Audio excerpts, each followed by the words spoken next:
Okay, now we're going to go through an example that involves a two-term solution. The configuration itself is no more complicated than what we've talked about already. In fact, it looks like it's the same configuration as one of the examples that we just looked at. That is the case where we were applying the load on the right-hand side. But it's a two-term solution we're going to calculate.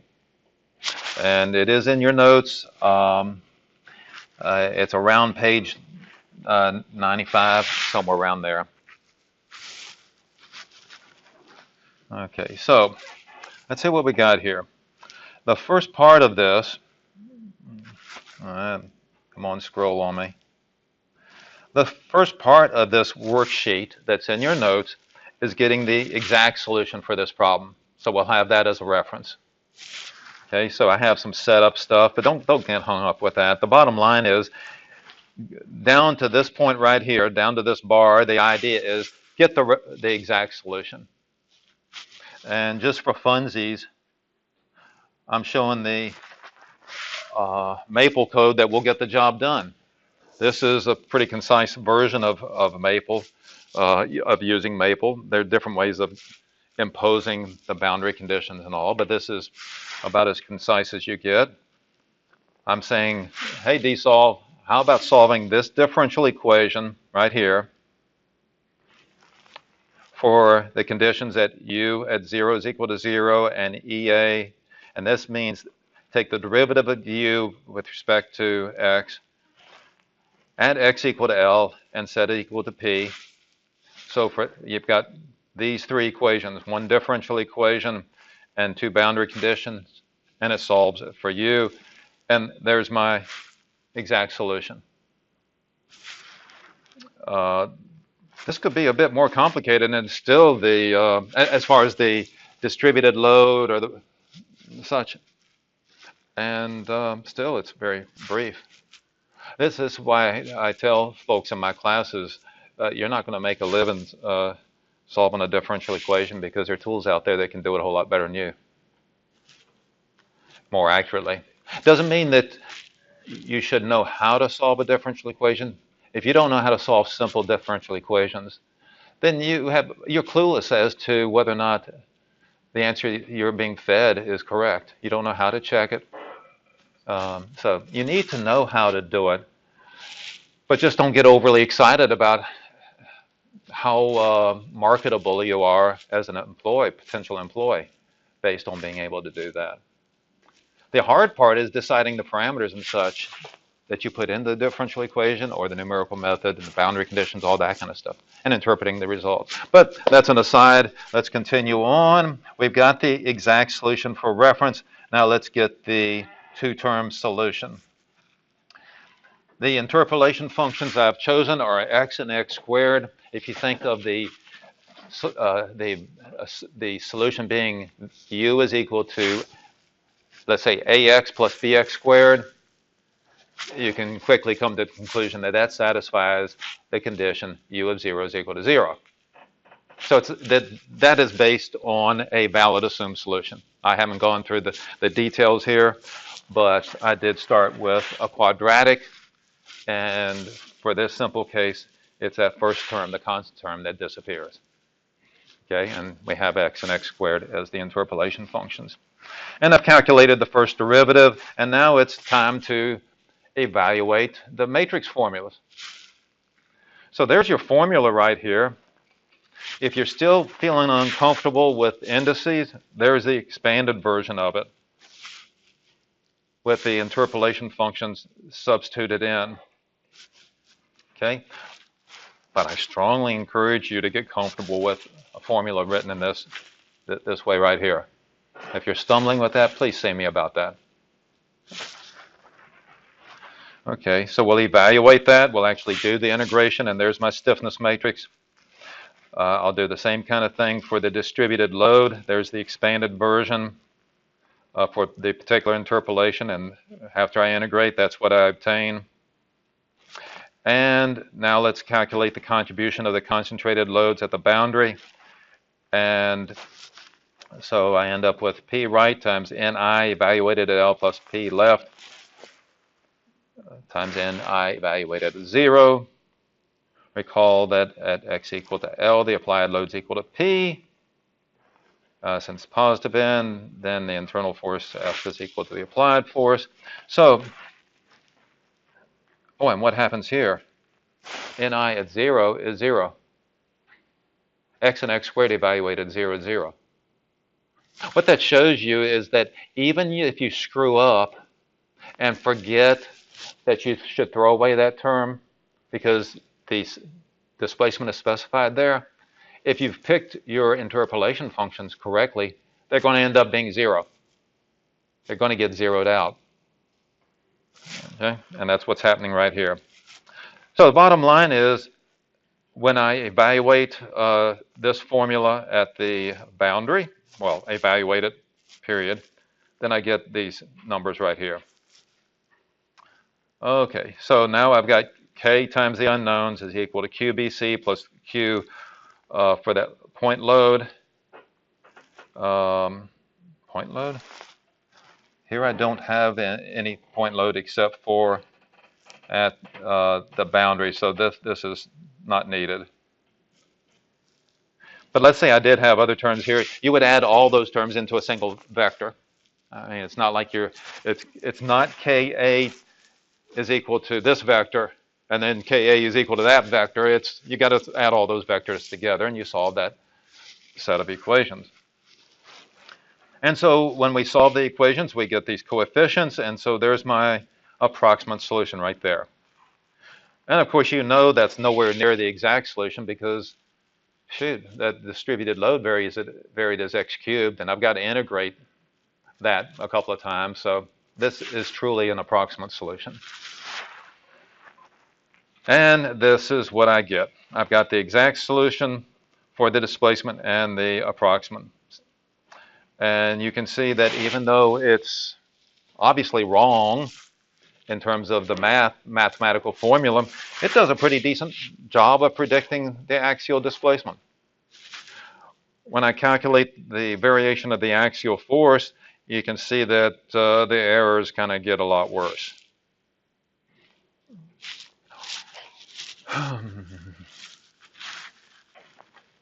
Get a lot worse. How do we know this is terrible? Look at this end right here.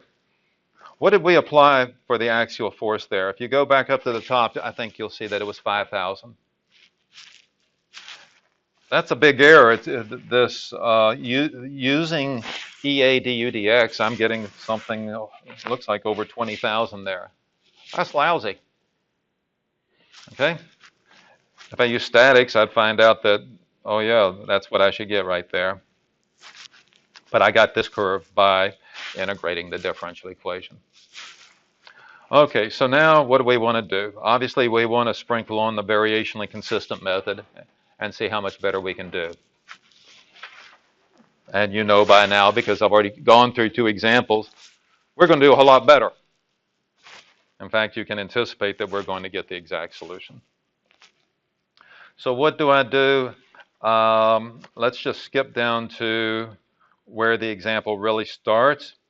That is right there where I say, now let's go through the actual calculations, because between where I left off and here in your notes, I'm just explaining the method again.